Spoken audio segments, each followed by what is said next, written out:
Friends, मैं आज आप लोग के साथ डिस्कस करने जा रही हूँ एमसीक्यू की सीरीज 4 को। आई होप आप लोगों ने इसके पहले की 3 सीरीज देखी होंगी। अगर उसमें आपको कोई डाउट हो तो प्लीज़ कमेंट करिएगा एंड उससे पूछिएगा। Let's begin with the series of 4। Due date for furnishing return of income in case of a company is. Company के केस में हमारी क्या होती है, पहले तो हमें पता होना चाहिए कि हम रिटर्न कब फाइल करते हैं, असेसमेंट ईयर में कि प्रीवियस ईयर में। असेसमेंट ईयर में करते हैं।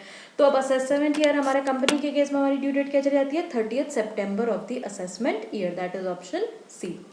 Next it is due date of furnishing return of income in case of a non-working partner shall be of the assessment year whether the account of the firm are required to be audited or not। तो यानी कि non working partner है तो यानी कि ये एकदम individual की तरह ट्रीट करेंगे और इंडिविजुअल के केस में हमारी डेट क्या होती है, 31 जुलाई।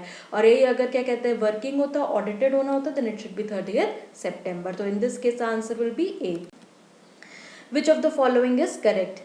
Due date of first installment of advance tax is 15 July, second, third, fourth instalment. तो हमें पता है कि ड्यू डेट हमारी एडवांस टैक्स के इंस्टॉलमेंट की क्या होती है, क्वार्टरली हमें देना पड़ता है जो, तो उसकी ड्यू डेट हमारी क्या है, अप्रैल मई जून के हमारी क्या चला जाएगी, 15 जून, ना कि जुलाई।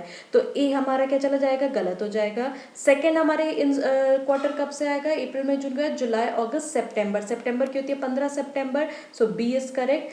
थर्ड हमारा चला जाएगा अक्टूबर नवंबर दिसंबर, यानी कि 15 जनवरी 15 दिसंबर होना चाहिए थर्ड के केस में, तो सी गलत है। और लास्ट में चला जाएगा due date of last instalment 15 March, yes it is correct, so option B is correct, both B and D are true।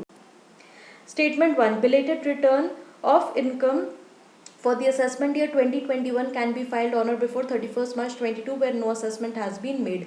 तो इस केस में क्या चला जाएगा, बिलेटेड रिटर्न हमें कब फाइल करना होता है, before the end of relevant assessment year.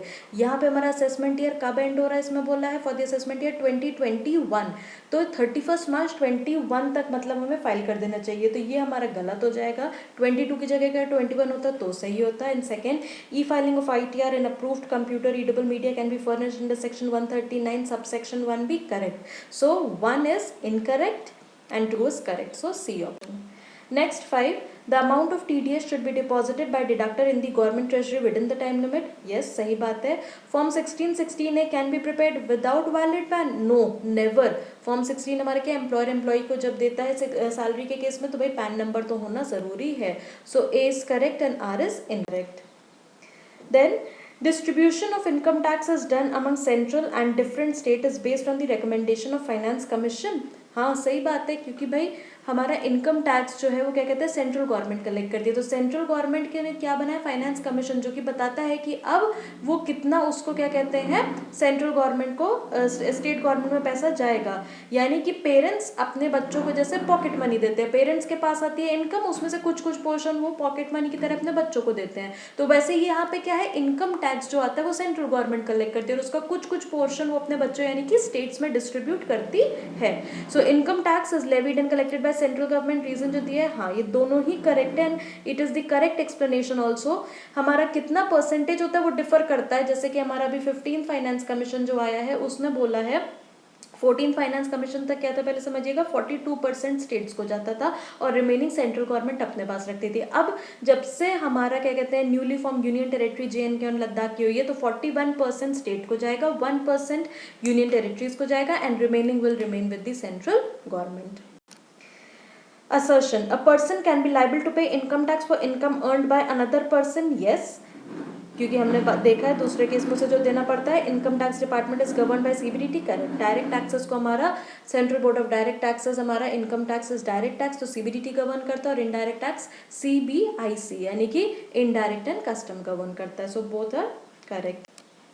Next, match the following, ये ऑलरेडी मैंने आपको मैच करके दिया है। ITR 2 हमारा इंडिविजुअल नॉट हैविंग PGBP होता है, 6 हमारा होता है कंपनी के लिए, 7 ट्रस्ट, और 4 अभी हमने जो इसके पहले सीरीज 3 देखी थी जो हमारा था सुगम वाला प्रिजम्पटिव टैक्सेशन के केस में।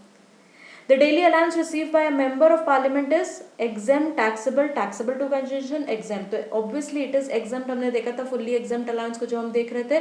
तो member of parliament MP MLA हमारे कहाँ से आते, क्या उनके बीच में कोई एम्प्लॉयर एम्प्लॉय रिलेशनशिप है, नहीं है, क्योंकि उसमें क्या होता है मास्टर सर्वेंट नेक्सस होना चाहिए, सब नहीं है, तो उनके क्या होते हैं, exempt होते हैं। State which of the following income is exempt from tax।